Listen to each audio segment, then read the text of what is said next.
right, welcome to Life of Christ class. We're going to be going through the life of Christ chronologically and integrating the different gospels together where they fit, answering questions along the way. Before we get into you answering questions, which you will do on Google Classroom, I want us to get some background material for our study. So if you look on the pages that have been handed to you, there is some information there that I think you will find interesting, and hopefully it's somewhat helpful as well. Sometimes you may run across a person who says they don't believe that Jesus ever existed. Anybody ever run into somebody like that? They don't think Jesus really existed. Well, what's our answer to that? And if you bring up the Bible, they say, well, that was just written by people who wanted him to exist or something. They'll have some excuse. But is there historical evidence for Jesus outside the Bible? And the answer is yes, there is. And here is some of it here. So this is entitled Historical Evidence for the Existence of Jesus. And you can follow along there.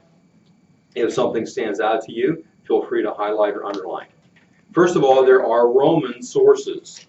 The Romans, of course, were in charge of much of the world at that time, the known world. One of the Roman historians' name was Tacitus.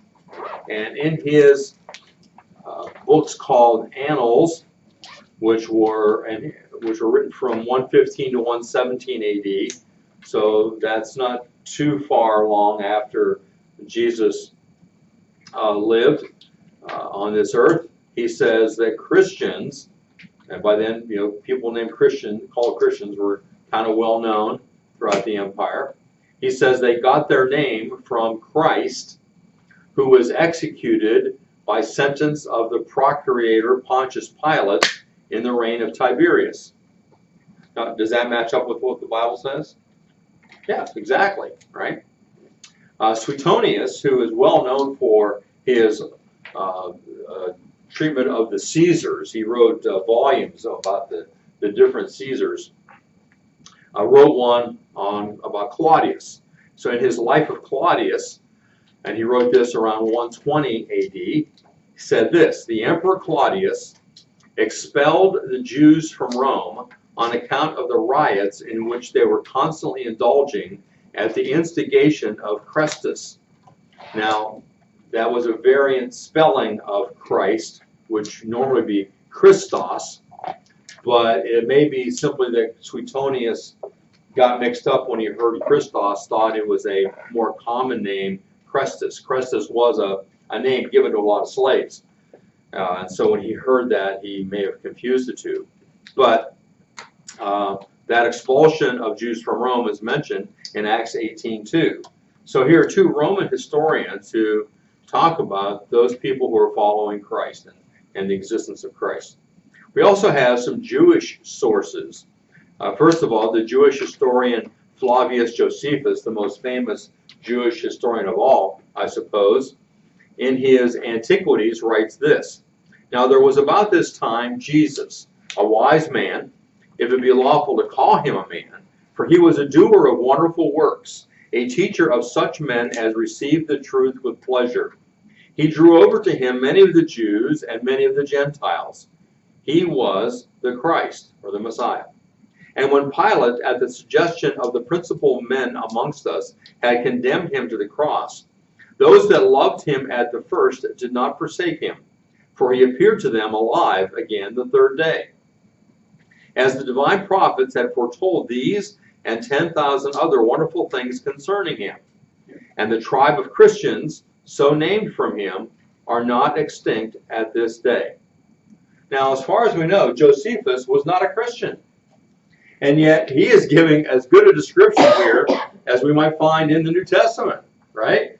The things that he says about Jesus, that he was the Christ, the Messiah. You wouldn't expect a Jewish person to even say that. And that had been foretold by the prophets, that he rose again from the dead the third day. So that's a really good indication outside of the Bible of what people knew about Jesus. In the Babylonian Talmud, which was written around the 2nd century AD, and this is simply a a book that tells Jewish people how to live, how to apply the law, says this: Jesus was hanged on Passover Eve. And of course, by hanged, it's not talking about hanging by your neck, but hanging on a cross. So that's accurate. 40 days previously, the herald had cried, "He is being let out for stoning because he has practiced sorcery and led Israel astray and enticed them into apostasy." Well, that's the Jewish perspective, right? That he was leading people astray and he was using sorcery. Remember what the Jewish leadership said about the miracles that Jesus performed? Do you remember how they said that he performed those miracles? Well, we'll get to that eventually. They said he did it by the power of Beelzebub, or Satan. And so that's repeated here in the Babylonian Talmud. But it does talk about him. Now, they did not believe that he was Messiah. They believed that he was a sorcerer. They believed he was leading people astray, but they didn't say he didn't exist. Right? Again in the Babylonian Talmud. 40 years before the destruction of the temple, a lot of the goats did not come out on the right side. The red cord did not turn white, and the western light, the menorah in the temple, stopped burning. The doors of the sanctuary opened of their own accord. So what they're saying is that 40 years before the destruction of the temple, some very unusual things were happening in the temple. Do you get that? You see that there? You may not understand all the details of what's being said, but what they're pointing out is some very unusual things were happening in the temple 40 years before the destruction of the temple in 70 AD. What was taking place 40 years before the destruction of the temple at the same time that these unusual things were occurring in the temple? Anybody know? Do you remember hearing about the veil of the temple being torn in two from top to bottom? They don't include, that's one of the things too. Well, these things happened too, but that one did as well. What was going on when that occurred, Jonas? The crucifixion. That's when Jesus was being crucified. So they're alluding to unusual things happening. They don't say what else was going on, but it fits in with what the Gospels tell us was happening in the temple. And actually Josephus tells us some things too, which we've talked about in world history. And for those of you that are taking it this year, we will talk about that. The Babylonian Talmud again. Rabbi Shimeon ben Hazai said, "I found a genealogical roll in Jerusalem." Do you know what a genealogical roll is? Does everybody know what genealogy is? Raise your hand if you need me to tell you what a genealogical roll is. It's not something you eat for breakfast. Okay, everybody knows. Okay. Especially if I ask and you don't raise your hand, then and if you don't know, then you remain in your ignorance and indicate your foolishness for not asking. So don't be afraid to ask, because if you don't know, you can bet somebody else doesn't know too. All right, I see a hand. You need to know what a genealogy is? Yes. All right. Since the rest of you all know, I can call on any one of you to explain that. So Sam, tell him what a genealogy is. Like the family relationships. Yeah, it's your family tree. And a genealogical roll would be going back through your ancestry. There was a copy of this for all Jewish people in Jerusalem. So anybody could go into the temple records hall and look up their genealogy and tell who their ancestors were. It could go on back all the way back through to Abraham, or at least to Jacob. All right, so that's a genealogical roll. Now, why would that be important for the Jewish people in relationship to the Messiah? Think about that. Why would that be important for anyone, let's say anyone claiming to be a Messiah? You have to be in the line of David. Exactly. And he'd have to be able to go to that genealogical roll and prove and say, here I am. And now you go back and see, okay, there's David. I'm a descendant of David. That would be one of the prerequisites, right, to being Messiah. So the genealogical roll was very important. Interesting thing. 70 AD, the Hall of Records was destroyed. The genealogical roll is no longer in existence, which means what? What's the implication of that for anyone claiming to be Messiah ever since then? They can't prove it. They can't prove that they're in the line of David. And if you talk to Jewish people today, you read about that, Jewish people today do not know even what tribe they're in, for sure. They can guess at it. You know, if their last name is Cohen or Levi, something like that, they might be in the Levitical tribe of Levi, but other than that, they don't really know. So anybody coming on the stage and saying, I am the Jewish Messiah, okay, prove it by your genealogy, they can't do it. All right, so let's see what it says here. The rabbi says, such an one, Jesus, he said, is a bastard of an adulteress. So he said it was written down that Jesus, we don't know who his father was, so that was called a bastard, you know, throughout history, and his mother must have been having sex with somebody that wasn't her husband. So that was, remember, and that's what the Jewish leadership said about Jesus at the time. All right, so, and our point here is that Jesus is mentioned in these different historical documents. Okay, again in the Babylonian Talmud, from the time Yeshua, that's Jesus, was sacrificed, God's Shekinah glory no longer resided in the most holy place of the temple. So they point out that from the time that Jesus was sacrificed, the Shekinah glory, indicating God's presence in the temple, was no longer there. In fact, it's interesting, Josephus records that one of the things that happened in 70 AD, right before the temple was destroyed, is and if you were in world history last year, you heard some of this, and the rest of you will hear it this year. But a number of things were occurring. A huge door that it took several people to move suddenly opened. There were noises. They saw things in the sky. But one of the things is they heard a voice. It sounded like many voices in the temple saying, basically, we're leaving, or let's get out of here, you know, which sounded like God in a multiple voice saying, I'm gone, I'm out of here. So interesting stuff that was occurring there.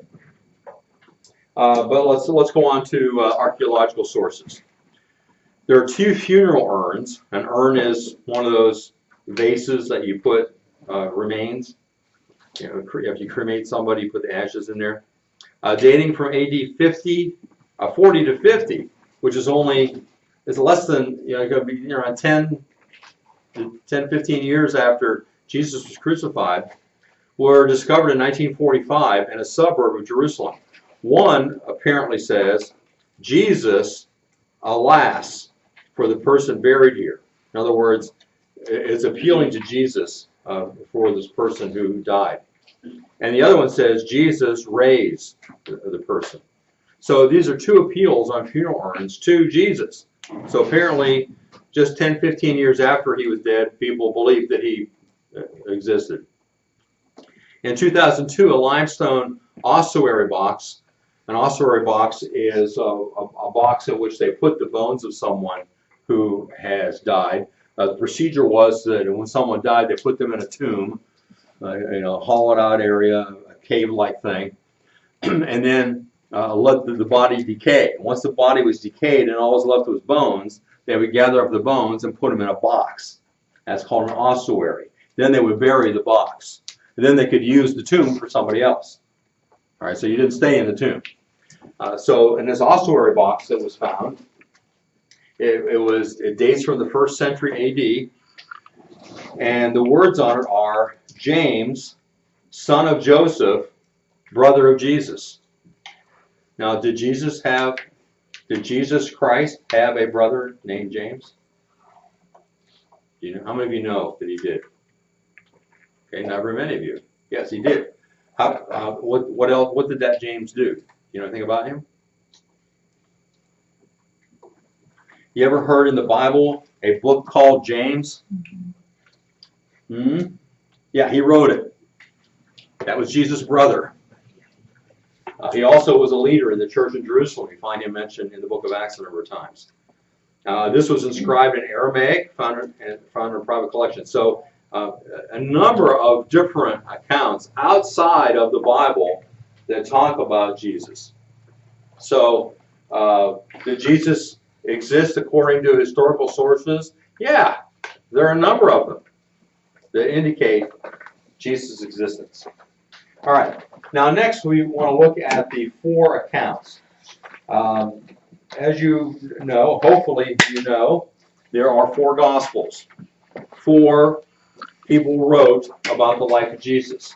And they wrote different things because any one of us writing about a particular event would have a different perspective on it. And so they have different perspectives on things. They picked out different things. Some of them were eyewitnesses. Some of them were not.